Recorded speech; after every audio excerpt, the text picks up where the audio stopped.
I've been drawing mostly on this watercolor paper pad, and this is actually the piece of paper that I normally use to draw. I don't know if you will see the difference. You probably don't. This is the smoothest Bristol, and watercolor paper, it has more texture, and this is the watercolor paper I use that has a lot more texture.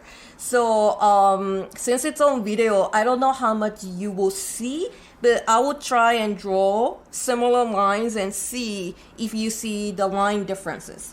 I prefer this because I personally prefer the lines to be imperfect, and the bumpier the paper gets, the more imperfect the line gets, and that's how I like it. And some people like it like super smooth. This paper is a little bit too slippery for my taste, but you get like really clean, crisp lines. And this is again watercolor paper. I've been drawing on this for a while, so I don't know if you see it. It gets bumpy on the edge. It might be hard to see on the video. And I'm making a mess. And then I'll draw on this. And you know what happens is this paper gets dry brushed so fast. Let me draw again with a little bit more water.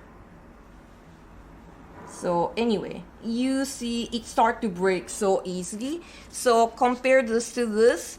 With one line, you don't see a lot of dry brush effect. This, you start seeing more dry brush effect. With this, line kind of immediately goes into the dry brush effect. And I showed you what brand this is, but it doesn't matter. Like the more rough the watercolor gets, the more rough the line gets. So in this class, I'm just trying to teach the basic techniques I know. You know, I've been inking for a long time, so I guess I have learned a lot of knowledge over the years. But at the end, you decide. I'm not trying to make you like me. I want you to do what you do best. I want you to do what you feel like that's suitable for you. So if some of you go for super clean lines, go as smooth paper as possible. And some of you like me, like imperfect lines, then go for rougher paper. So you can see the line differences these each different mediums can make. Let me show you some cleaning tips. And it's kind of sounds dumb, but like it's very important. Again, like you want your brushes, you want your favorite brushes, you want your favorite materials to last for a long time. I draw with this one brush most of the time, and I have a whole stack of it in my studio, but I actually only open a new one like every month or every 2 months. And I sometimes draw 8-10 hours a day for like few days in a row. So like, you know how much I use. But the trick is, so water resistant ink. You know, I told you water resistant ink is better because it won't make a mess if you drop drop of water onto your drawing. But everything has pros and cons. So con is it can also dry and clog your materials easily.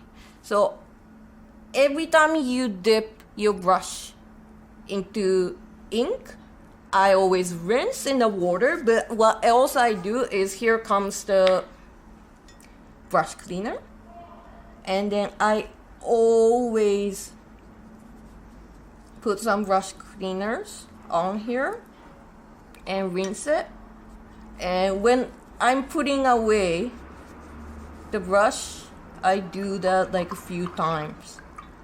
So it's called brush cleaner. It cleans the clogging in brush away pretty well. And if you have this brush cleaner around, and always, every time you dip your brush into the ink well, you use this, then your brush will last for a long time. So it's a very important step, and I highly recommend it. So this is a good one to have. If you can't find brush cleaners, Again, I don't know, some of you are probably seeing this video from outside of US, and I don't know what kind of materials are there. But if it doesn't work, you know, like you could use soap that will work, and make sure to rinse with soap well, and then make the point. And if you put it away, this plastic thingy that came with it, don't lose it. Make the point and leave it in here and let it dry this way, and it will keep your brush, it will keep your brush clean and long lasting. So follow this. And one more thing, don't ever do this and leave it in the water. It will turn your brush like this in a funny position, and you will lose the brush pretty quickly. So clean it, make a point, leave it in here, care your materials well, and then they will be with your phone. So you get the basic idea. And some of you, I know you've already done inking for a long time. It might be something that you just watch for review, but like it's a nice thing to review once in a while. So use different brushes you have, and you know, have fun trying out on different papers, making different type of lines, adjust the amount of ink. So I just want you to, like, you know, make quick drawings, make quick lines, just get used to different brushes, papers, and starting to figure out like which one you feel more comfortable moving forward. So I want you to do that, and then in the next step I will show you more detailed drawing and texture making and all that.